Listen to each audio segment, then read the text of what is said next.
Ayat perlindungan ini, jamaah sekalian,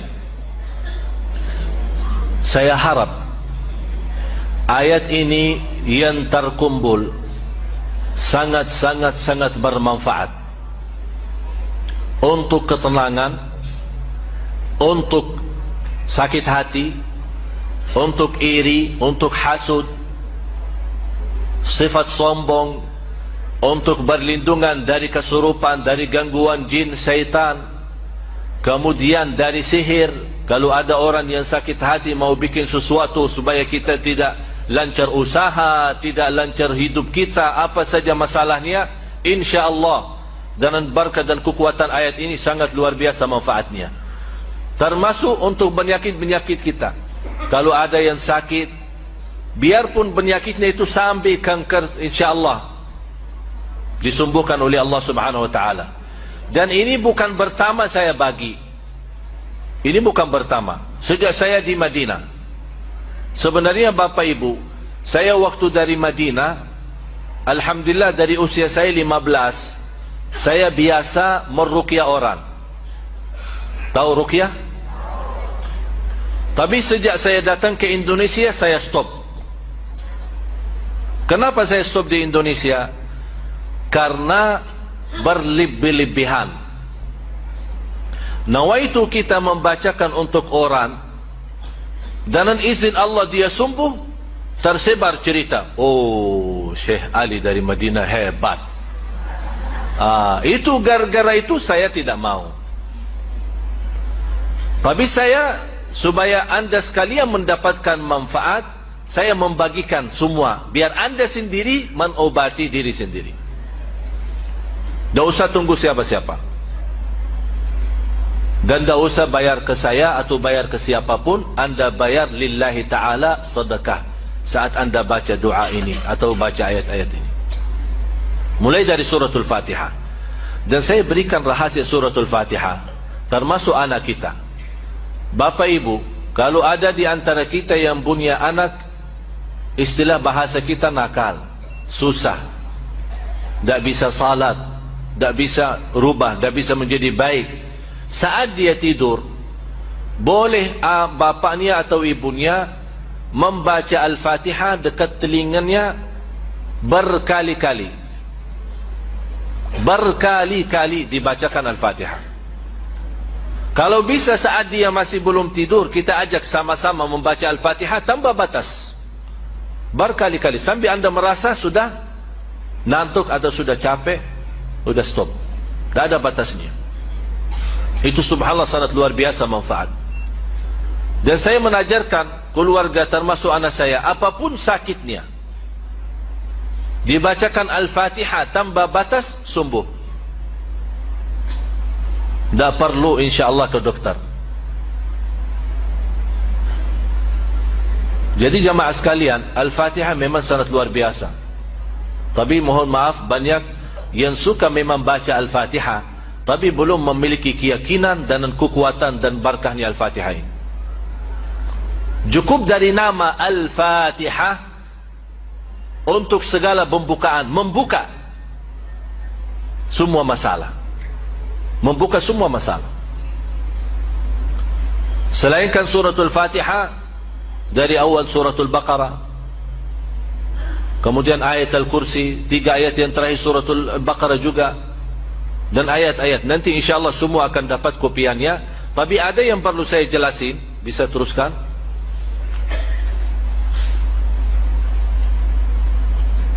Ini 5 ayat suratul Baqarah. Terus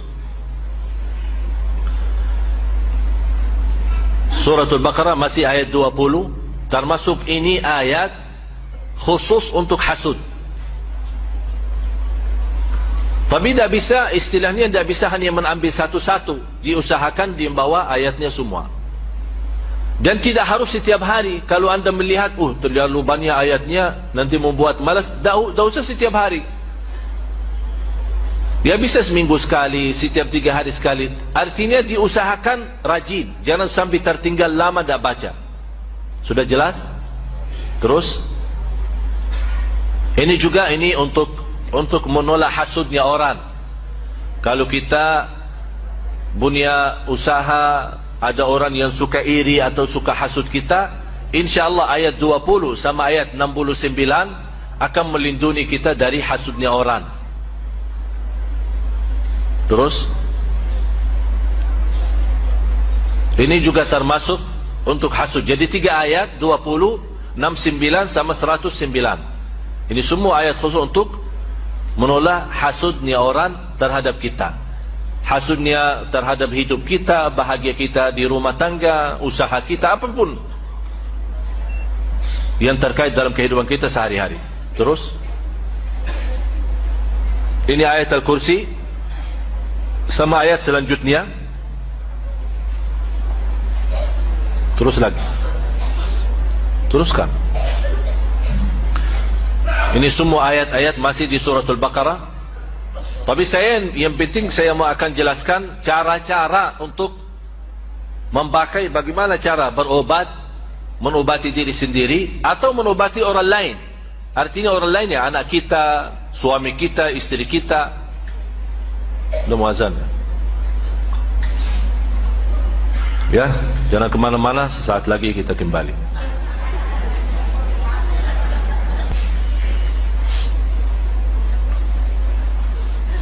Alhamdulillah, Allahumma salli ala Sayyidina Muhammad wa ala ali Sayyidina Muhammad.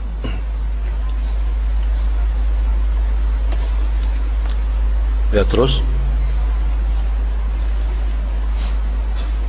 ini juga termasuk ayat melindungi kita dari hasud, surat An-Nisa 54.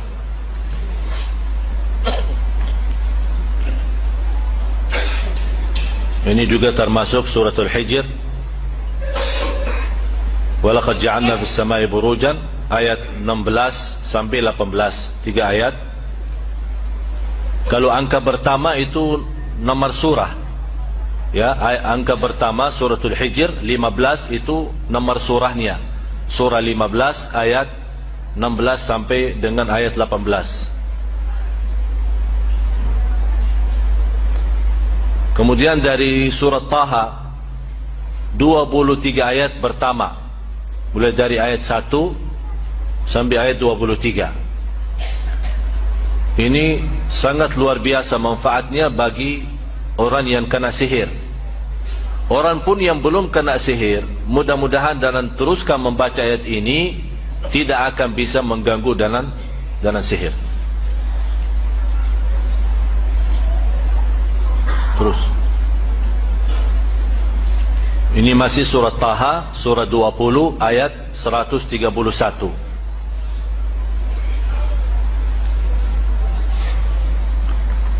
Kemudian surat As-Saffat mulai dari ayat 1 sampai ayat 10.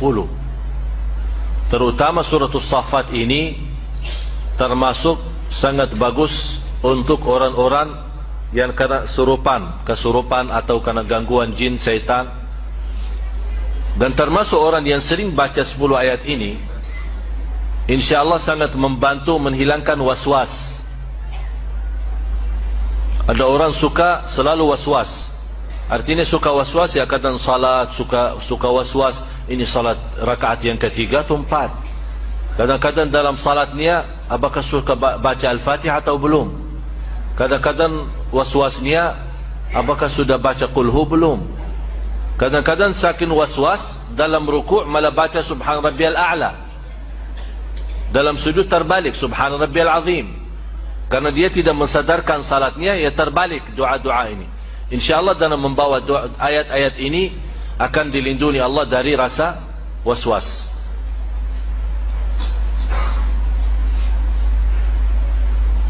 Terus surat Tabarak, terutama 14 ayat pertama, mulai dari ayat 1 sampai ayat 14. Kalau bisa teruskan saja sampai habis. Kenapa sampai habis? Karena 14 ini memang untuk melindungi kita dari godaan, termasuk godaan hawa nafsu, termasuk juga dari hasud, dari sakit hati orang, dari iri. dari sihir, dari gangguan jin syaitan. Dan sekaligus kita mendapatkan, kalau kita teruskan sampai habis, akan mendapatkan perlindungan Allah dari siksa kubur. Berarti surat Tabarak, kalau boleh, di antara ayat-ayat ini, kalau boleh yang dirajinkan dan teruskan baca setiap malam atau setiap hari adalah surat Tabarak. Selain suratul Baqarah, surat Tabarak. Dan saya pernah sampaikan, maksimal atau minimal kalau tidak bisa membaca semua ayat tersebut, jangan sampai lewat satu hari belum membaca 11 ayat daripada surat Al-Baqarah. Sudah tahu 11 ayatnya itu? Selain suratul Fatihah, baca 5 ayat pertama suratul Baqarah, ditambah 3 ayat bertanahan suratul Baqarah, ayat Al-Kursi, dan 2 ayat selanjutnya, 255, 256, 257, 3 ayat. Dan ayat pertama 5 menjadi jumlah berapa? 8. 5 ayat pertama sama 3 ayat, 255, 256, 257, jadi 8. Kemudian 3 ayat yang terakhir suratul Baqarah, 284, 285, 286, menjadi jumlahnya 11.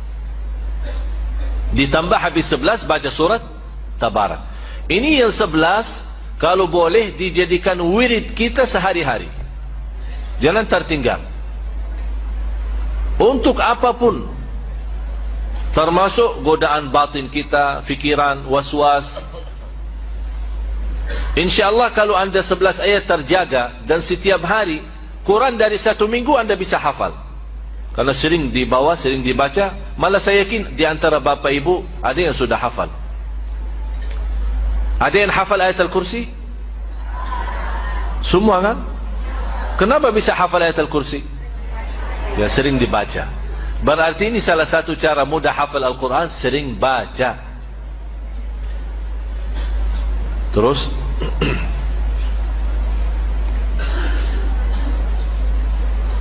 ini suratul Qalam.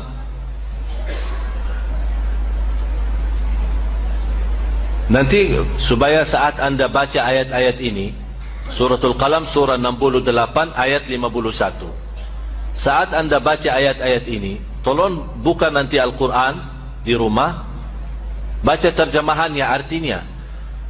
Kenapa? Supaya saat anda baca ayat ini, anda bisa mengerti maksud daripada ayat ini, memahami isinya, supaya anda saat baca merasa bagaimana berkahnya ayat dan kekuatan ayat ini untuk bermanfaat bagi kita, lahir maupun batin. Nah, terus suratul Taubah, surah ke-9 ayat 14 sama 15. Terus ini semua ayat yang saya jelaskan ini semua ada di kopiannya ya. Tinggal insyaAllah semua mudah-mudahan dapat. Terus ada yang sudah dapat? Kayak ini ada sebagian dapat sana. Ya udah nanti. Ya, nanti diatur habis salat insyaallah masing-masing dapat. Ada hampir 1000. Mudah-mudahan yang tidak dapat kali ini insyaallah jangan khawatir. Insyaallah kita hari Jumat subuh kita ketemu lagi, insyaallah dapat insyaallah.